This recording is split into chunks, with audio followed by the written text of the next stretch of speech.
में आप नौजवान हैं और आपने कोई सरकारी परीक्षा दी है तो मुमकिन है आप परेशान हैं। सरकारी परीक्षा व्यवस्था फेल हो चुकी है। जो खुद फेल हो चुकी है वो दूसरों को क्या पास कराएगी। भारत के तमाम राज्यों में सरकारी परीक्षाओं की जाल में फंसे युवा आपको मिल जाएंगे। सरकारी परीक्षा का फॉर्म भरते ही नौजवानों के जीवन में कुछ बदलाव आते हैं। वे धरना प्रदर्शन करना सीख जाते हैं, पुलिस की लाठी सहने लग जाते हैं, अपनी जेब से बचे खुचे पैसे निकालकर वकीलों को देना सीख जाते हैं। आजकल अपना वीडियो भी बनाना सीख गए हैं ताकि आपस में एक दूसरे को भेजते रहें। इन परीक्षाओं से मुक्ति का एक ही तरीका नजर आता है। इस तरीके की खोज मैंने कई साल तक इस मुद्दे को कवर करने के दौरान की है। सरकारी परीक्षा से मुक्ति का एक ही तरीका है कि भारत के नौजवान जवान होना बंद कर दें। ना आप जवान होंगे और ना सरकारी परीक्षा देंगे और ना ऐसी नौबत आएगी। आप देख रहे हैं मेरा YouTube channel Ravish Kumar official.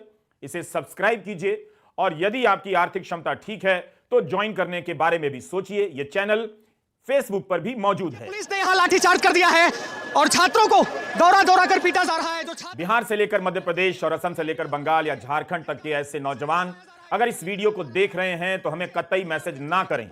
यह समस्या इतनी बड़ी है कि मैं अकेले हर जगह का कवर नहीं कर सकता और ना करूंगा क्योंकि संसाधन नहीं है। जब भी इस तरह का वीडियो करूं इसे आप अपनी समस्याओं का प्रतिनिधि वीडियो मान लीजिए। बंगाल का है तो बिहार का मान लीजिए, उत्तराखंड का है तो मध्य प्रदेश का मान लीजिए। ये सभी खबरें छप चुकी हैं और इनका कोई असर नहीं है क्योंकि सरकार का काम बाकी मुद्दों से चल जाता है।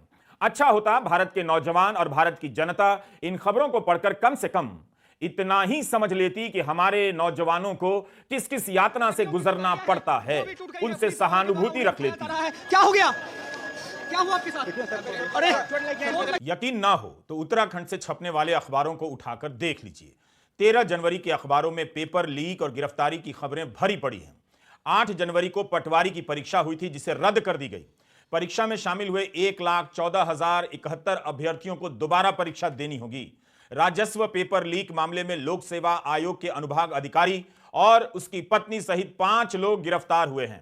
उत्तराखंड लोक सेवा आयोग ने परीक्षा निरस्त की है। अब 12 फरवरी को फिर से परीक्षा कराई जाएगी। एसटीएफ के एसएसपी आयुष अग्रवाल ने बताया है कि लोक सेवा के अधिकारी संजीव चतुर्वेदी ने अपने कार्यालय से प्रश्न पत्र लीक किया और अपनी पत्नी ऋतु के जरिए लीक किया और अपने करीबियों को पहुंचा दिया, जिसके बदले में कथित रूप से उन्हें पैसे मिले।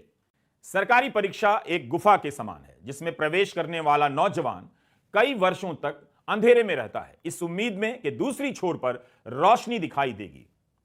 सरकारी परीक्षा देने वाले युवाओं में किस किस तरह के लोकतांत्रिक गुणों का विकास होता है, इस पर एक रिसर्च किया है। किसी भी लोकतांत्रिक नागरिक में धीरज का होना बहुत जरूरी है। सरकारी परीक्षा का फॉर्म भरते ही नौजवानों के भीतर धीरज का प्रवेश होता है। कई महीनों तक वे परीक्षा की तारीख का ही इंतजार करते रहते हैं। परीक्षा कैंसिल होती है तो अगली तारीख का इंतजार करते रहते हैं। जंतर मंतर जाएंगे,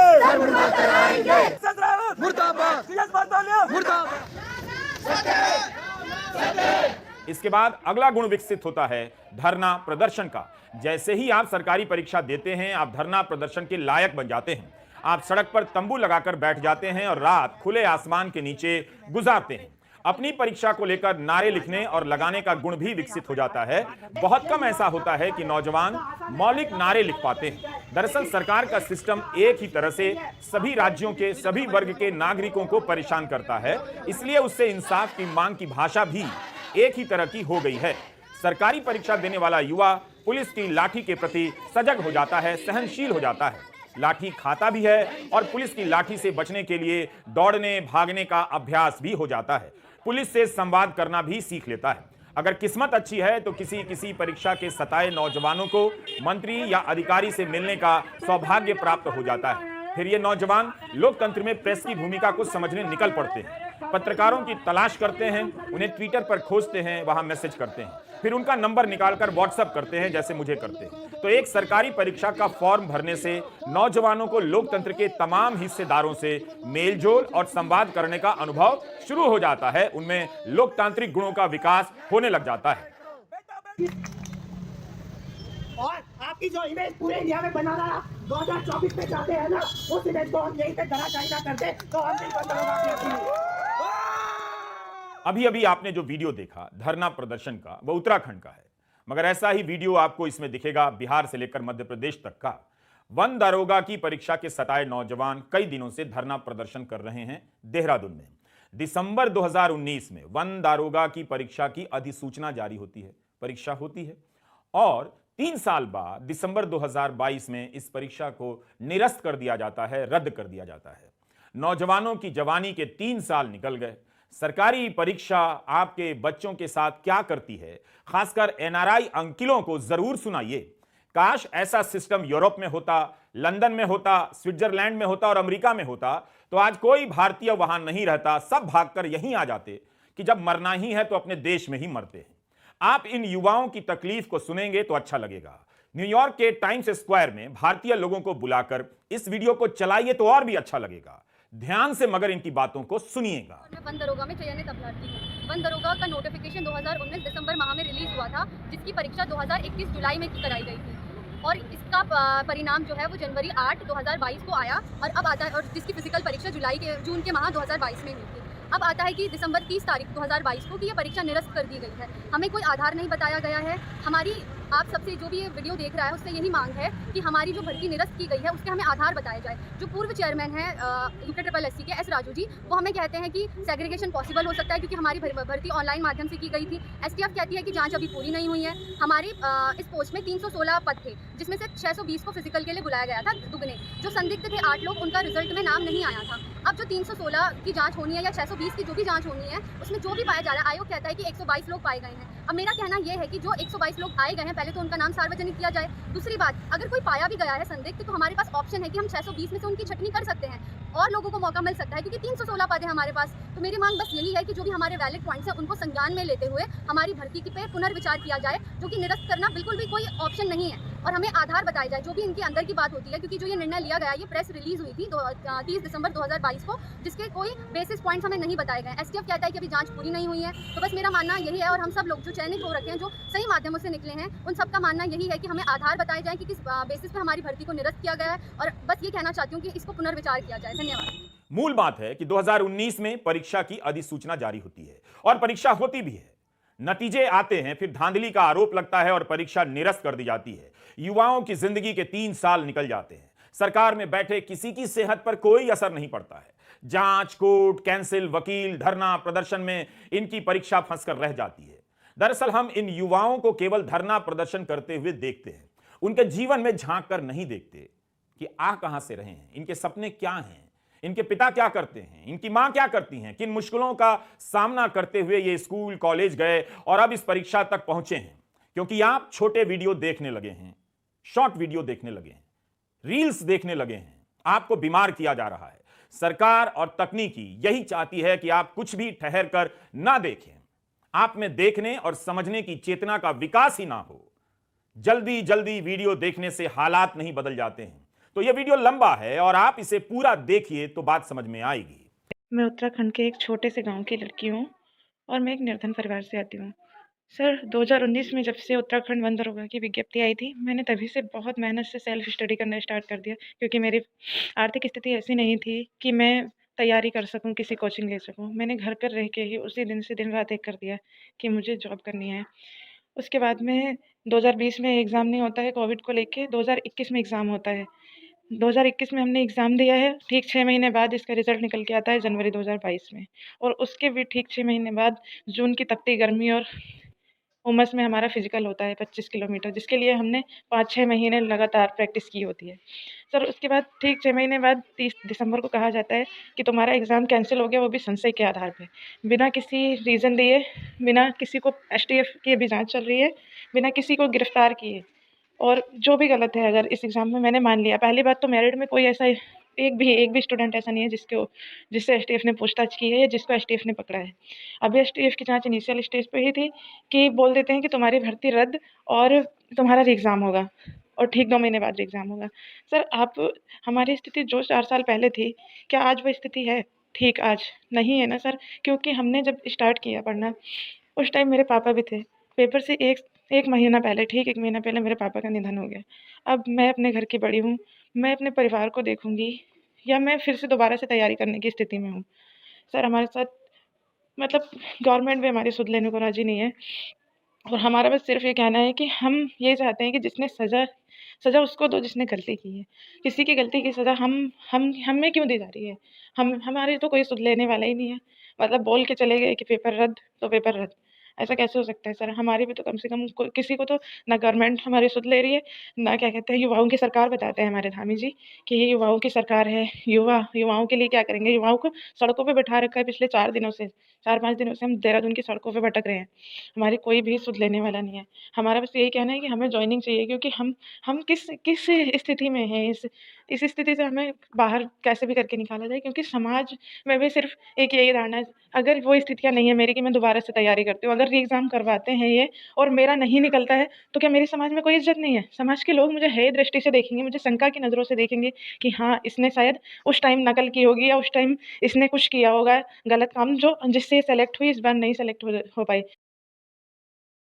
अभी आपने जो आवाज सुनी, इसी परीक्षा की सताई एक छात्रा की थी और यह ऐसी ही एक छात्रा का घर है। हम आवाज के साथ ऐसी किसी छात्रा का घर दिखाना चाहते हैं ताकि आप देख सकें कि 2047 में जिस भारत की अर्थव्यवस्था 30 से लेकर 40 ट्रिलियन डॉलर की होने वाली है, उस भारत की एक लड़की 2023 में किस तरह के घरों में रहती है। उसकी मेज और बिस्तर पर किस तरह की किताबें रखी हुई हैं। प्रतियोगिता की यही उपयोगिता है कि गाइड बुक का बाजार चलता रहे और छात्रों का जीवन बर्बाद होता रहे। सरकार से निवेदन करना चाहती हूँ क्योंकि हर भाषण में हमारे देश के प्रधानमंत्री और हमारे राज्य के सीएम पुष्कर सिंह धामी जी हर बात में कहते हैं कि भ्रष्टाचार नहीं होगा, कुछ गलत नहीं होगा, युवाओं के साथ सही होगा, मेहनतियों के साथ सही होगा। इतने पर भी अगर सब कुछ सही नहीं होता है ना, तो हम भी हमेशा के लिए इनके साथ न्याय करेंगे। 2024 भी है, 2027 भी है, हमेशा के लिए इनके साथ न्याय करेंगे। जिस तरह से इन्होंने हमारे साथ किया है, हमारा गला काटा है, हमारी मेहनत की लूट की है। 4-4 साल आसान नहीं होता है, एक बार इन्हें बैठा के देखो एग्ज़ाम में। और तो और अगर आयोग के अध्यक्ष जीएस मार्तोलिया जी हैं, आज उनसे कहिए कि वो अपना पीसीएस का एग्ज़ाम आज की डेट में निकाल के दिखाएँ। 4 साल में बहुत कुछ बदल जाता है। लेकिन इन लोगों को कोई भी फ़र्क नहीं पड़ता है इस चीज़ से। हमारी बात को दबाया जाता है, हम पे झूठा मुकदमा किया जाता है कि अगर तुम रैली निकालोगे या फिर आंदोलन करोगे या धरना दोगे तो तुम्हारे ऊपर मुकदमे कर देंगे और हमें धमकियाँ दी जाती है कि ऐसे-ऐसे चार्जेस लगा देंगे कि तुम कहीं के नहीं रह जाओगे। सर हमारी हेल्प कीजिए, हमारी कोई सुनने वाला नहीं है। और तो और उत्तराखंड की मीडिया भी इतनी शर्मनाक स्थिति है कि वो सिर्फ़ और सिर्फ़ सत्ता की चमचागिरी कर सकती है और कुछ नहीं कर रही है। सिर्फ़ जूते चाटने का काम कर रही है बस और कुछ भी नहीं कर रही है। वन दारोगा या किसी सरकारी परीक्षा को कवर इस तरह से किया जाता है कि कोई खबर तक ना पढ़े और पढ़ ले तो उसमें कुछ भी ना मिले। इन युवाओं की जिंदगी इस तरह से बर्बाद की जा रही है। एक छात्रा के पिता बीमार हैं, किसी फैक्ट्री में काम करते हैं, जिस दिन काम पर नहीं जाते उस दिन कोई पैसा नहीं मिलता। नौकरी उसका सपना है मगर परीक्षा उसके सपने को कुचल दे रही है। सिर्फ उसके सपने को ही नहीं, उसके बाद उसकी छोटी बहन के सपने को भी। छात्रा का चेहरा हम नहीं दिखा सकते मगर आवाज से आप महसूस कर सकते हैं कि इन परीक्षाओं ने इन नौजवानों के साथ क्या कर दिया है। मेरी छोटी बहन अभी कक्षा 12 में पढ़ती है। हाई स्कूल में उसने बहुत अच्छे मार्क्स लाई थी, 87% लाई थी। मुझे पूरा यकीन है 12th में भी उसके बहुत अच्छे मार्क्स आएंगे, लेकिन मैं उसको आगे कैसे पढ़ाऊंगी? मेरे पिताजी की इतनी क्षमता नहीं है कि वो उसे अच्छी हायर स्टडीज़ दे सकें।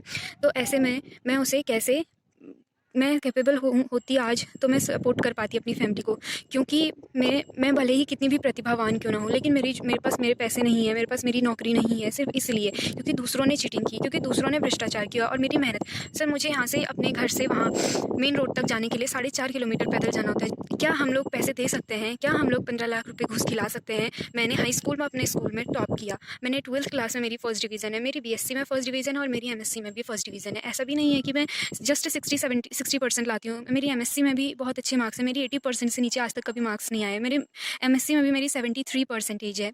क्या आपको लगता है कि हम घूस खिला सकते हैं? इस परीक्षा में धांधली का आरोप लगा है, लेकिन इसे पास करने वाली एक लड़की कह रही है कि उसके घर की हालत देख लीजिए। क्या यह लड़की 15 लाख रुपए घूस दे सकती है? अगर धांधली हुई है तो क्या इस लड़की की गलती है? यह लड़की किसकी गलती की सजा भुगत रही है? अगर सिस्टम सही होता, ईमानदार होता, तो आज इस लड़की की यह हालत ना होती। यह लड़की जिस तबके से आती है वही भारत का असली चेहरा है। सोचिए, एक सिपाही 12 घंटे की ड्यूटी करता है, एक ओला उबर चलाने वाला ड्राइवर दिन रात कार चलाता है कि उसके बच्चे को अच्छी शिक्षा मिलेगी और नौकरी मिलेगी। लेकिन क्या उसे पता है कि उसके बच्चों का जीवन किस तरह से बर्बाद किया जा रहा है ताकि उसका परिवार इसी तरह गरीबी के चक्र में फंसा रहे? जिस दिन वन दारोगा की परीक्षा निरस्त की गई, उस दिन एक छात्रा ने जो कहा उस समय की प्रतिक्रिया आप जरूर सुनिए।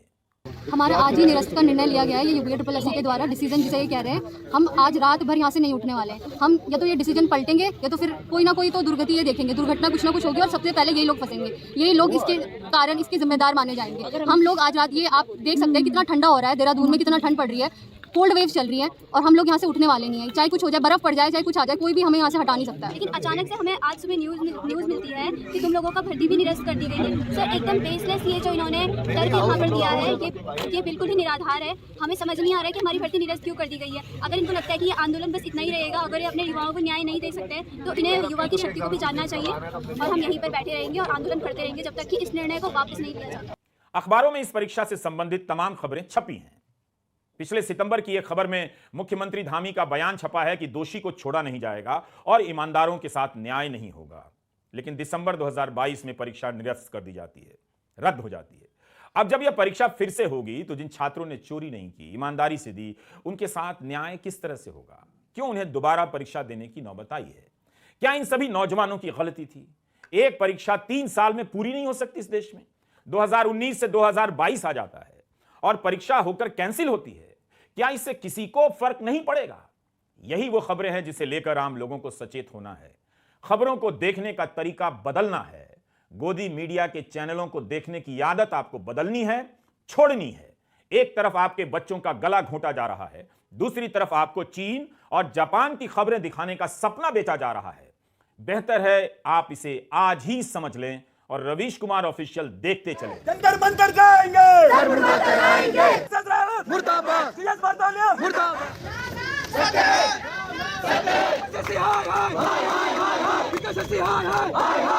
वन दारोगा की परीक्षा सही से नहीं हो सकी। क्या किसी मंत्री ने नैतिक जिम्मेदारी लेकर इस्तीफा दिया? इस सरकार बनाम उस सरकार की बहस से क्या इनकी जिंदगी के साल वापस आ जाएंगे? 3 साल इनके बर्बाद हुए हैं। खबरों के अनुसार अब यह परीक्षा फिर से होनी है। STF जो जांच कर रही है उसने पाया है कि नकल हुई है, पेपर लीक हुए हैं। आयोग का फैसला है कि जब परीक्षा दोबारा होगी तो वही बैठेंगे जिन्होंने पहले लिखित परीक्षा दी थी। क्या इससे उनकी मानसिक परेशानी कम हो जाती है? यह केवल इनके साथ नहीं हो रहा है जो देहरादून में सड़क पर बैठे। जो भी किसी ना किसी रूप में सरकारी सिस्टम के करीब जाता है, चाहे वो छात्र हो, किसान हो या बिजनेसमैन हो, किसी भी राज्य में, आप उसके अनुभव पूछिए, आपको लगेगा कि रिश्वत से बड़ा सत्य इस देश में कुछ भी नहीं है।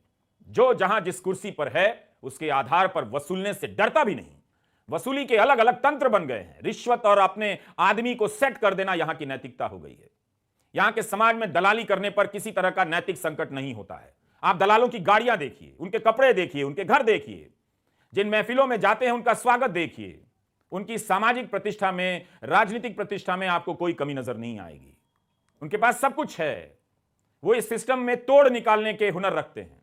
तो इस समाज में जहां अदालत के फैसले से लेकर सरकार के आदेश तक में संदेह की पर्याप्त गुंजाइशें मिल जाती हैं, वहां यह मान लेना कि सरकारी परीक्षाएं दोष मुक्त हो जाएंगी असंभव है। लेकिन मुद्दे उठाने पड़ेंगे और प्रयास करते रहने पड़ेंगे। आप देख रहे थे रवीश कुमार ऑफिशियल। सब्सक्राइब करते रहिए और ज्वाइन तभी करिए जब आप सक्षम हों। इसका कोई दबाव ना लें। हमें जरूरत तो है, लेकिन